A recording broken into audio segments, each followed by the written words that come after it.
major hoping to have a concentration in ecology, I care a great deal about the environment, and many others have started to care about the environment too.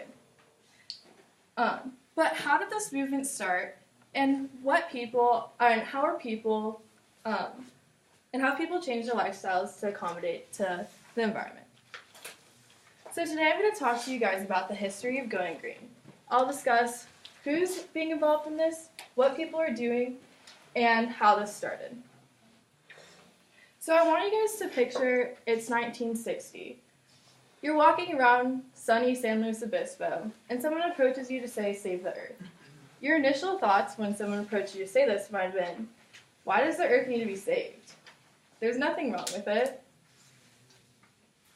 And so, in 1962, on September 27th, Rachel Carson published Silent Spring, which started an environmental movement.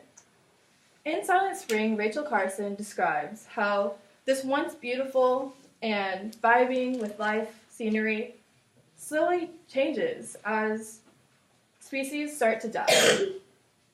And this isn't, the story that she describes isn't real, but it represents the crude reality that many towns are facing as pesticides like DDT are used to rid of harmful unwanted invasive species. So as these species start to dwindle, it starts to cause a chain reaction. So what was once used to kill a mosquito is now killing birds, and those birds that are dying are now causing plants to die because those birds can't pollinate those plants. And those plants are dying are causing more insects die, and those insects are dying are causing more plants to die. So this was a chain reaction that Rachel Carson described in her book Silent Spring. And so after she published this book, many Americans start to realize that, hey, maybe the chemicals that we're putting in our environment aren't that good for it. And people started to call out the American government for this. Another chemical that was widely disliked by the public was the herbicide Agent Orange.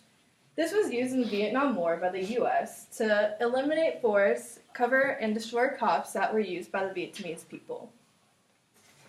See, when Agent Orange destroyed a lot of the land and led to environmental deterioration that's still affecting the area and those exposed to the chemical today.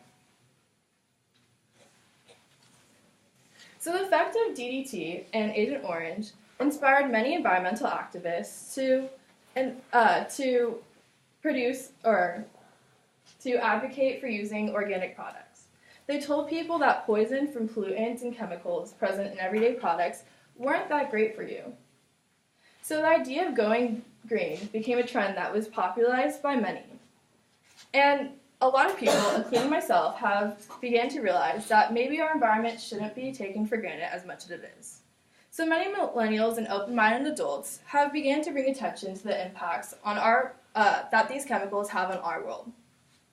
With higher education and more people becoming enlightened on our chemical usage into the atmosphere, people are starting to realize that maybe we shouldn't cut down so many trees, and maybe we shouldn't try killing undesirable species because our carelessness has consequences, even if those consequences aren't directly apparent to us.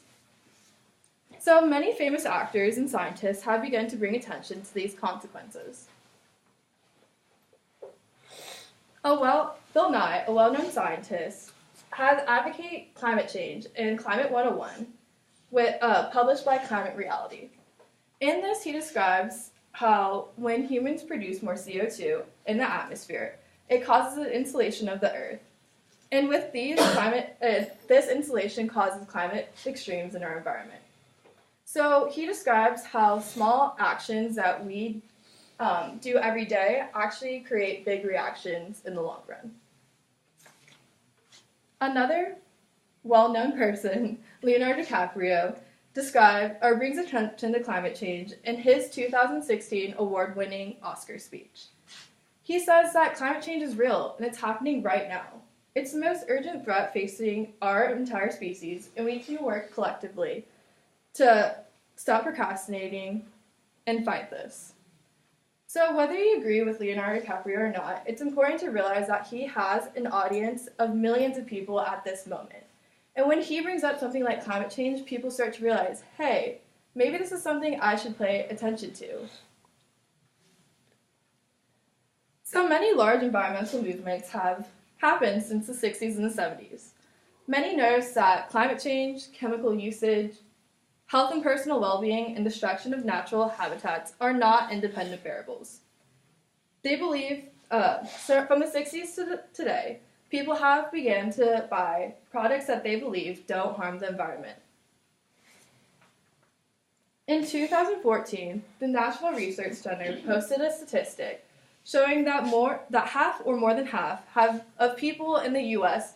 have begun to focus on buying locally grown food, natural food, food without artificial growth hormones, and pesticide-free organic food. So the majority of consumers are looking for products labeled with care. Another study by the EPA shows that people have begun to decrease their ecological footprint. They've done this by recycling and composting.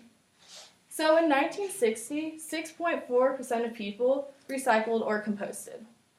And now, in 2014, 34.6% of people have begun to compost and recycle.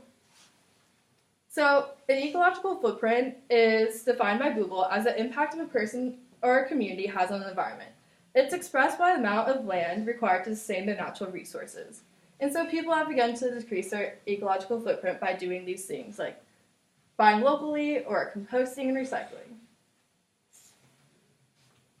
So people have begun to care about the environment more, but don't be fooled by the data.